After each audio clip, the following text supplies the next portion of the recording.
Je m'appelle Assi Honoré. Je suis originaire de la Côte d'Ivoire. Et deuxièmement, je suis du diocèse de Daloa, en Côte d'Ivoire, toujours en Côte d'Ivoire. Voilà.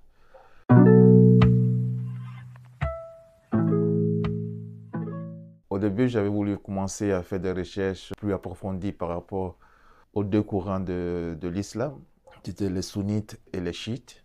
Quand j'ai rencontré le cardinal Toran, qui m'a dit, Assi, dans ce domaine-là, il faut laisser parce qu'il y en a trop. Aujourd'hui, l'Église a une crise identitaire par rapport à la formation des jeunes. Les prêtres sont mal vus. Qu'est-ce que l'Église ou qu'est-ce que la communauté ivoirienne ou africaine pourra apporter dans la formation des jeunes? Et comme ça, j'ai eu un tic. D'abord, est-ce qu'il y a des prêtres dans ma société? Et qui sont-ils?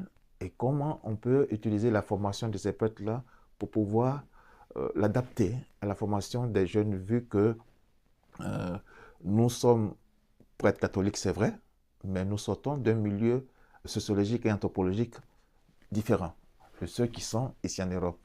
Et c'est comme ça que je me suis penché sur la recherche au niveau de ma culture. J'ai découvert à travers un auteur en Côte d'Ivoire qu'on appelle Jean-Marie Diafi, qui a travaillé ici sur ce qu'on appelle le Comien.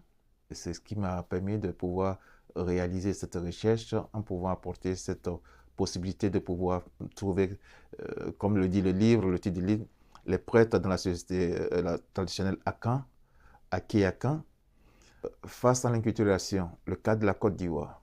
En présentant cela, j'ai trouvé qu'on pouvait effectivement utiliser certains éléments pour enrichir et donner une certaine identité adéquate et vraie aux prêtres africains pour enrichir l'Église catholique en elle-même. Voilà.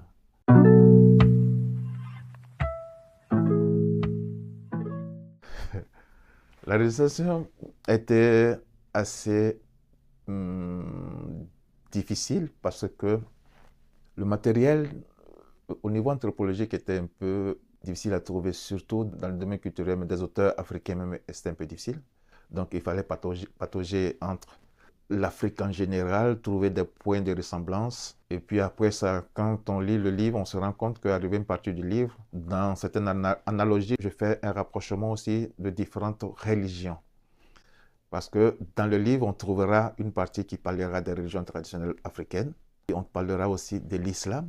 On parlera de d'autres réalités religieuses. Parce que pour moi, l'homme est une entité qui entre dans un aspect spirituel avant de penser à l'aspect religieux. Quand je dis ça, ça me fait rire parce que souvent, quand on veut définir l'Église, on dit c'est une religion, c'est une religion. Pour moi, je dis non. Je dis non parce que l'Église est d'abord spirituelle avant d'être religion, parce que c'est l'aspect codifié de la vie morale qui devient la religion pour moi. Ça, c'est ma façon de voir les choses. Je sais que beaucoup de mes confrères ne seront pas d'accord.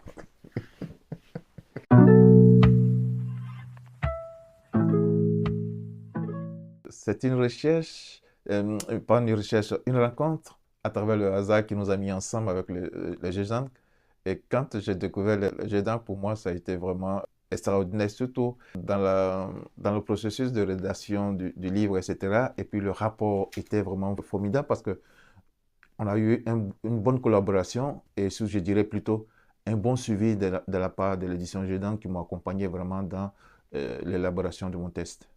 J'ai trouvé une belle collaboration avec l'édition Gédank.